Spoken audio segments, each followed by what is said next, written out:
आप लोगों से, अभी तो आप बड़े जोश से भरे हुए हैं, मैं आप लोगों से आग्रह करती हूँ कि एक बार बाबा गुरु घासीदास जी का जयकारा करें। बोलो बाबा गुरु घासीदास की। और जिन बाबा साहब अंबेडकर के लिखे संविधान की वजह से आज हम यहाँ पर उपस्थित होकर अपनी बात को रखने के लिए योग्य हुए हैं, उसके लायक बने हैं और इस कुर्सी तक आके बैठ पाए हैं, उनके लिए भी एक बार जय का उद्घोष करेंगे। बोलो बाबा साहब अंबेडकर की। आज इस जयंती समारोह में मुख्य आतिथ्य ग्रहण कर पधारे पुलिस प्रशासन के मुखिया श्री दांगी साहब और दिल्ली से हमें अपने आशीर्वचन से हमारे मार्गदर्शन के लिए बहुत आज कठिन यात्रा करके हमारे बीच उपस्थित हुए प्रोफेसर रतन लाल जी, आपका छत्तीसगढ़ के बिलासपुर में और बिलासपुर के इस छात्रावास में बहुत बहुत स्वागत और अभिनंदन करती हूँ।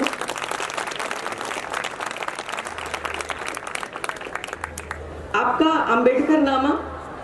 जब से शुरू हुआ है, शायद ही कोई ऐसा एपिसोड होगा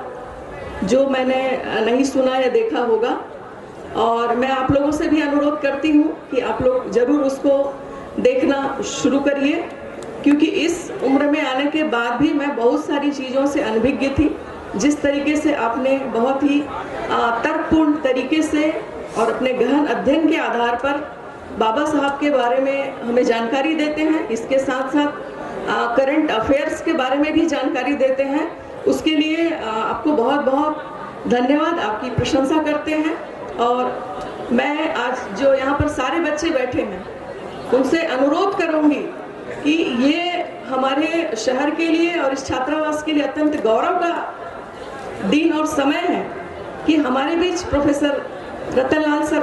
उपस्थित हैं। मैं चाहूँगी कि आप लोग बहुत ध्यान से सर की बात सुनिएगा।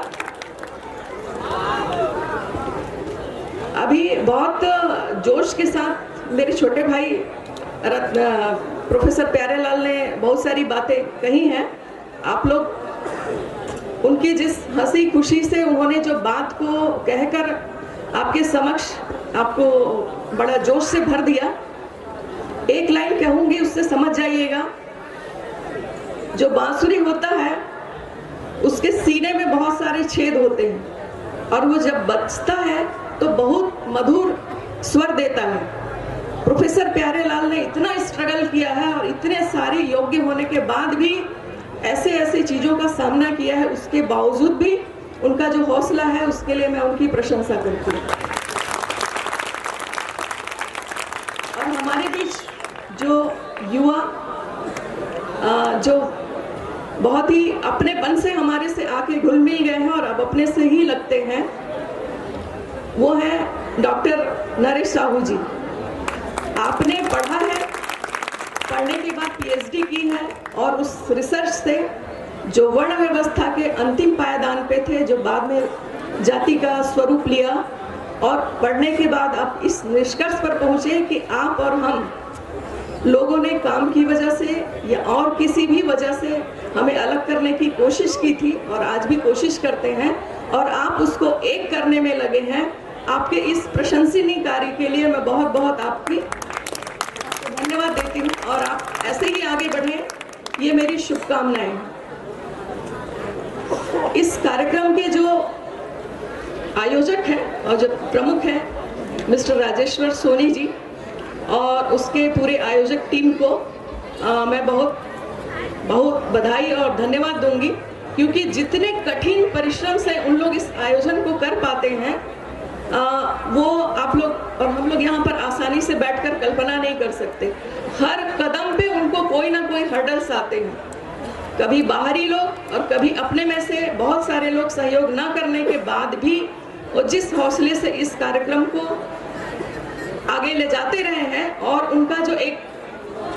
लक्ष्य है कि इस प्रोग्राम में राजनीतिक लोगों की जगह एकेडमिशियन आए, शिक्षक आए, जो मार्गदर्शक हैं, जो गुरु की भूमिका में वो आए और ये बीड़ा उन्होंने उठाया है।